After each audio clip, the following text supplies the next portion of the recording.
स्वाद मध्ये आपलं स्वागत आहे। आज आपण बघणार आहोत मटर सँडविच। हा एक नाश्त्याचा प्रकार आहे। त्यासाठी लागणारे साहित्य बघूया। 1 वाटी ओले मटर, कोथिंबीर, एक बारीक चिरलेली शिमला मिरची, एक कांदा बारीक चिरलेला ब्रेड स्लाइस, छोटा 1 चमचा चाट मसाला, 1 चमचा आलं लसूण पेस्ट। यामध्ये कोथिंबीर वापरली आहे, अर्धा चमचा जिरा पावडर, अर्धा चमचा धना पावडर, चवीनुसार मीठ, पाव चमचा हळद।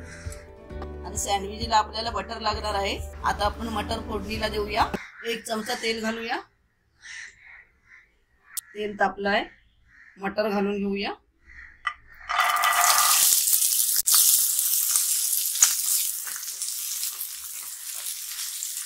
मीठ घालूया।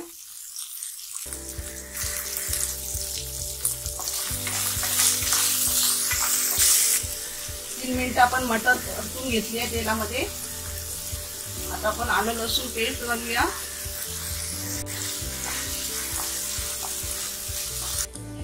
जिरा पावडर, धना पावडर, लाल मसाला, हळद, कोथिंबीर मिक्स करूया।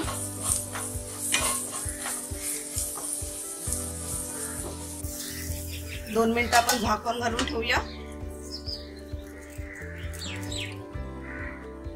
2 मिनिटं झाली आहे, झाकण काढूया। सँडविचची आपली स्टफिंग तयार झाली आहे। सँडविचचं सारण आपण हे जाड मिक्सरला लावून घेतलं आहे। पहिल्यांदा आपण ब्रेडला बटर लावून घेऊया, सारण घालून घेऊया। शिमला मिरची, थोडंसं वरून कांदा, चाट मसाला, काळी मिरी,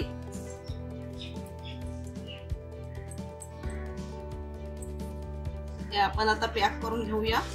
आता हे आपण गॅसवरती टोस्टरवरती बनवणार आहोत। फ्राईंग पॅन वरती बनवलं तरी चालेल। सँडविचला बटर लावून घेतलं आहे, आता टोस्ट करून घेऊया टोस्टर वरती। गॅस चालू केलाय, दोन्ही बाजूला टोस्ट करून घेऊया। आपल्याला हे करपायचं नाहीये।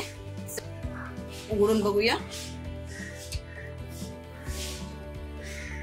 सँडविच चांगलं टोस्ट झालेलं आहे। आता हे काढून घेऊया। मटर सँडविच आपलं बनवून तयार आहे। करायला एकदम सोपं आहे आणि खायला एकदम चविष्ट आहे। अशा प्रकारे हे तुम्ही नाश्त्यासाठी करू शकता। आणि मला सांगायला विसरू नका, हा व्हिडिओ आवडला असेल तर लाईक करा आणि रसस्वादला सबस्क्राइब करा। धन्यवाद।